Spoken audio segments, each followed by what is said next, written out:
എന്താ ചെയ്യണേ? വെള്ളം തിളച്ചതിലേക്ക് ചെമ്പരത്തിയുടെ പൂവ് ഇടണം. പൂവ് ഇട്ടിട്ട് അതിൻ്റെ ഇതളുകൾ അടത്തി ഇട്ടിട്ട്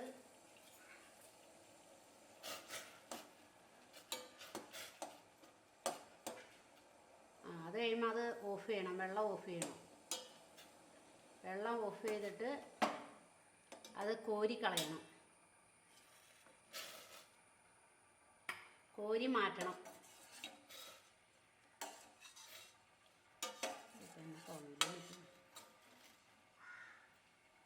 കോരി മാറ്റിയിട്ട് ചെറുനാരങ്ങ അതിലേക്ക് പിഴിഞ്ഞൊഴിക്കണം.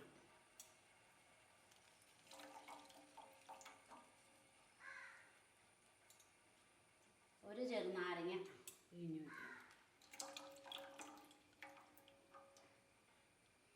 അപ്പോൾ ആ വെള്ളത്തിൻ്റെ കളറ് കടും ചുമപ്പായി.